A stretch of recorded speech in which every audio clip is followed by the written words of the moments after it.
Hi Wayne, lovely to meet you and do some work on your game up at the range. Just a quick recap as promised regarding the key points from your session. The big problem we had at the start and the reason for your inconsistencies was the move off the golf ball that you made. You can see that very early in the piece, the head drifting off that red line. A lot of forward bend maintain. We talked a little bit about how the spine works and how it doesn't actually maintain its forward bend. And if you do maintain forward bend, you move off the golf ball. When you do move off the golf ball, the whole framework of the swing moves with you. So you've just made it really easy to get the low point occurring behind the golf ball. When the low point occurs behind the golf ball, we're hitting up at impact, which also means the path is shifted to the left. So we're going to get a lot of pulls, heavy shots, slices, etc. So what we're looking for is a swing that's a little bit more of a simple movement. It's a swing around a fixed axis where there's no movement off the golf ball, and this allows us to control the low point of the swing and also the path of the swing. So the first thing we did really at the start of your session was we got a little bit more weight forward. You can see that there's not a massive amount of weight forward at that point, but there is more weight forward than there was. And then we asked you to feel that the left shoulder was going to work down and the head was going to move towards the target during the backswing. Now when you did that, the move off the golf ball was slightly less substantial. Now, does the head move towards the target? Definitely not. But that's one of the feelings that you could take away from this first session to allow you to reduce the amount of movement you have off the golf ball and control the centre of the shoulder turn a little bit more. So really trying to keep that weight forward is a key thing. On the top left, if you do make that move, you've got to make this lunge back across, down and across. Problem we've got now is we don't get back far enough, so the elbows start to divide and you start to stand up to prevent the club digging in the ground, and you're very close there to having the club bottom out some 8-10 inches behind the golf ball. With a little bit less move off it, we don't have to lunge across as far, and we've got the low point occurring just slightly nearer, if not still slightly behind the golf ball. But you can see also the width between the elbows at this point is much wider. Let's get rid of that line.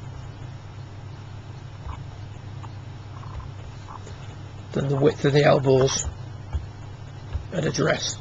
So widening of the elbows to prevent the club digging in the ground. Problem also with that is that it shifts the plane to the left and causes you to hit across the golf ball. If I had to describe that position in your swing compared to Charlie Wee's, I would say that your hips are more back. So you're not tucked under.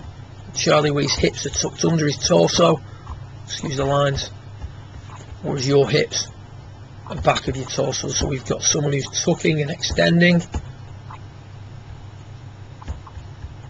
rather than flexing forward during the through swing, and that was another feeling that we talked about, another feeling that we gave you. So what we've done here in your drill is we've got the weight the most forward, we've got the handle the most forward. The feeling is to just drop the left shoulder and keep the arms straight. See, as you do that now, the gap between the elbows is a little bit more similar to the gap between the elbows at address. So the elbows aren't flexing as much to impact. Weight's further forward coming into the golf ball, and low point is occurring much nearer to the golf ball. As you then swing through, you are still flexing forward.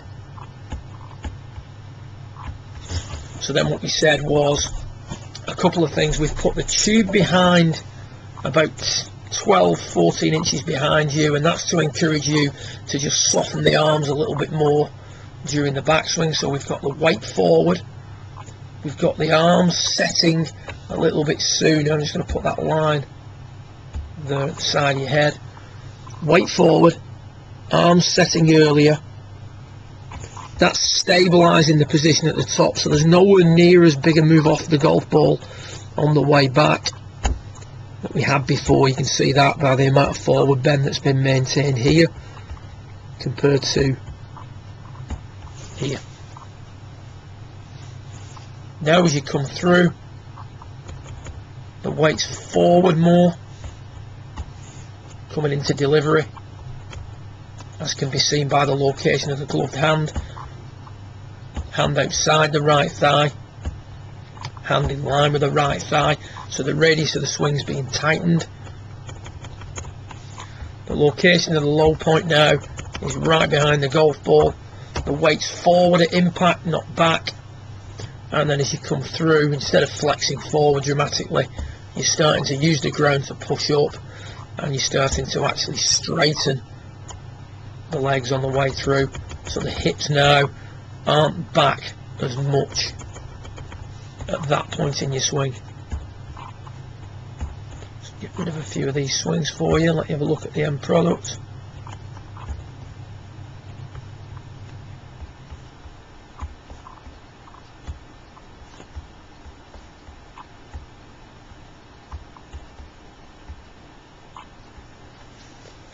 Much more forward coming through the ball, much better leg work, much less flex back. And if we have a look at the two impact positions,